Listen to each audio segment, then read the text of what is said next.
नमस्कार सर. नमस्कार. मी हार्मोनियमवर स्पीड वाढवण्यासाठी एका अलंकाराची प्रॅक्टिस करतोय.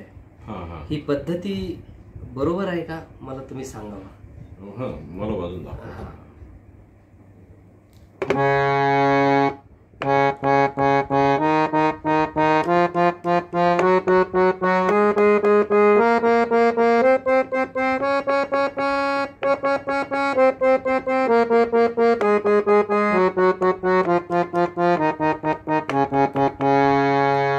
अलंकार अजून थोडा स्पीड मध्ये तुम्हाला वाजू देईल का? प्रयत्न.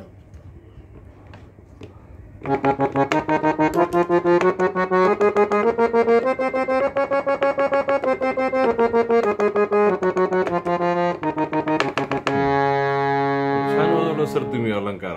हे वाजवत असताना माझ्या हाताला त्रास झालाय, त्रास होतोय, स्पीड वाढवताना. ते माझ्या लक्षात आलं. ते काय झालं की तुम्ही हार्मोनियम वादन करत असताना काय असते, काही असे सर्वसामान्य नियम असतात. त्याच्यामध्ये एक नियम असा आहे की तुम्हाला एकच बोट रिपीट नाही करायचं.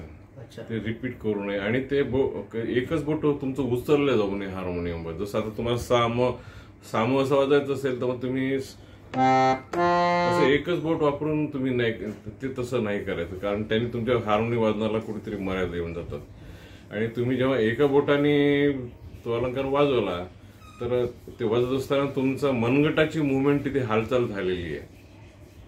आणि ते बोट तुम्ही जितक्या स्पीडने फिरवाल त्या स्पीडने तुमचं मनगटाची मुवमेंट पण त्यामध्ये होते. हे एक कारण. आणि दुसरी गोष्ट, तो अलंकार वाजवण्यासाठी तुम्ही एकच बोट तिथे वापरलेला आहे. आपल्या हाताला 5 बोट असतात, तर त्या मोमेंटला प्रत्येक मोमेंटला तुमचे 4 बोट तिथे रिकामे आहेत. एका बोटालाच तुम्ही काम दिलेलं आहे. जसं एखादी सिस्टीम तुम्हाला चालवायची असेल तर सगळ्या मेंबरला तुम्हाला सारख्या पद्धतीने तुमची कामाची विभागणी करायची असते की नाही, तसंच बोटांच्या बाबतीत हा नियम लागू येतो. तर त्या ठिकाणी काय करायचं असतं की तुम्हाला तो अलंकार अलग अलग बोटांची योजना करून तो वाजवायचा असतो. आता हा जो अलंकार तुम्ही वाजवला याला स्थायी वर्णाचा अलंकार म्हणतात. स्थायी वर्ण. म्हणजे आपली जे अलग अलग स्थायी वर्ण की सा सा सा सा रे रे रे रे, सा सा सा सा सा रे रे रे रे रे, किती वेळा तुम्ही ते रिपीट करू शकता. तर हे स्थायी वर्ण जे असतात हे शास्त्रीय संगीतामध्ये अतिशय महत्वाचे वर्ण आहेत, ज्याच्याकडे विद्यार्थी अनेकदा दुर्लक्ष करतात. गायनामध्ये तर हा अतिशय महत्वाचा अलंकार आहे की तुम्हाला त्या गळ्यातून ते कंपन तितक्या प्रमाणात काढता आले पाहिजेत. कमी ड्युरेशन मध्ये जास्त कंपन काढणं ही प्रक्रिया तुम्हाला रियाजाने साध्य होते.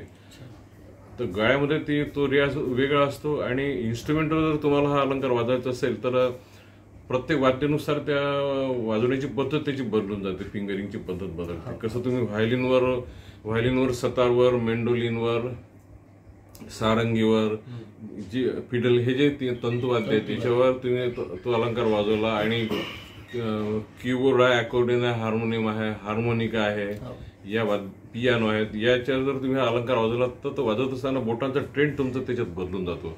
कसा की सतारीवर तुम्ही ते व्हायब्रेशन काढताना तुम्हाला त्रास नाही होत त्या तालावर. तुम्ही त्या बोटाचं एकच ते ट्युनिंग करत असताना तुम्ही ते असं मुवमेंट करून ते किती फास्ट तुम्ही वाजवू शकता. व्हायलिनवर किंवा सारंगीवर तुम्हाला ते वाजवायचं असेल तर तुम्हाला बोचा जो जे मुवमेंट आहे तुमचं मागे पुढे ते तुम्ही फास्ट करून तो वर्ण त्याच्यात तुम्ही काढू शकता. परंतु कीबोर्ड इन्स्ट्रुमेंटवर जर तुम्हाला ते वर्ण काढायचे असतील तर तुम्हाला बोटांची योजना तिथे करावीच लागते. ती केल्याशिवाय तुम्ही तो अलंकार नीट वाजवू शकत नाही. कारण तिथे तुम्ही बोट रिपीट करताय ही प्रक्रिया तिथे यायला नको. तर त्या हिशोबाने मी बोटांचे क्रम शास्त्रानुसार जे म्हणजे मला अवगत झालेलं आहे गुरुजींकडून ते मी तुम्हाला सांगेन. नक्की. आता आपण जे याची स्पीड वाढवण्यासाठी काय करावं लागेल? तर काय असतं की हार्मोनियमवर तुम्हाला कोणताही पलटा जर वाजवायचा असेल तर सर्वप्रथम तुम्हाला सर्व पांढऱ्या पट्ट्या येतील अशा अरेंजमेंटमध्ये तो पलटा पहिले वाजवून पाहायचा असतो. त्याचं कारण असं आहे की तुम्हाला तो पांढऱ्या पट्ट्यांमध्ये जर पलटा वाजवायचा असेल तर 1 मीटर कोणतं तुम्ही ठरवायचं, ते मीटर तुम्ही 7ही पट्ट्यांसाठी वापरू शकता सारेगम पदनिसापर्यंत. ही एक त्याच्यामध्ये मुभा आपल्याला मिळत असते. आणि मग असे अनेक मीटर तुम्ही पांढऱ्या पट्ट्यांवर अवगत केले तर त्यापैकीच काही मीटर तुम्ही काळ्या पट्ट्यांसाठी सुद्धा वापरू शकता. अशी याच्यामध्ये बोटांची योजना आहे. तर सगळ्यात पहिली जी योजना आहे ती 4 बोटांची योजना आहे. तर ह्या तुमचे बोट आहेत, अंगठा अंगठा, तर्जनी, मध्यमा, अनामिका आणि करंगळी. त्याच्यामध्ये मॅक्झिमम जे कॉन्ट्रीब्युशन असतं ह्या पहिल्या 4 फिंगर्सचं असतं. त्यामध्ये अंगठा हा एनर्जेटिक फिंगर मानलेला आहे, तो तुमचा कॅप्टन आहे. तर या अंगठ्यावर संपूर्ण तुमच्या वादनाची भिस्त असते, हे फक्त लक्षात ठेवायचं. तर आता आपण 4 बोटांचा वापर करून हा अलंकार वाजूया. तर हा अलंकार मी पहिले तुम्हाला नुसत्या पांढऱ्या पट्ट्यामध्ये जर वाजत असेल तर शुद्ध स्वर सप्तक तुम्हाला पांढरी एक मध्ये मिळतं. त्या शुद्ध स्वर सप्तकामध्ये मी हा अलंकार तुम्हाला 4 बोटांनी वाजवून दाखवतो. बघा.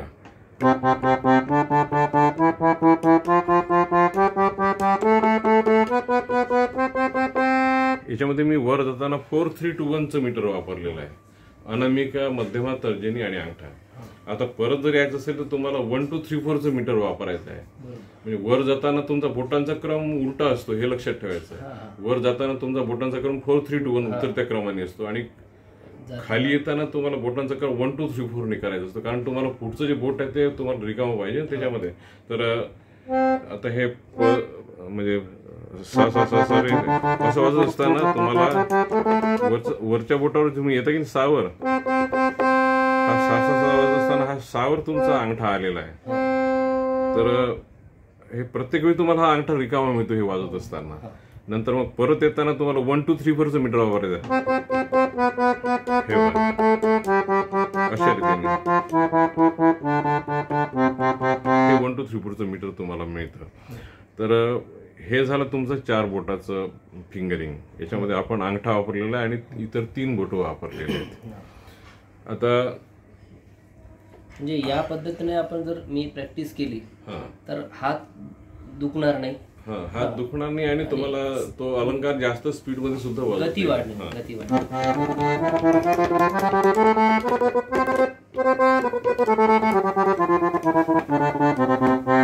सहजतेने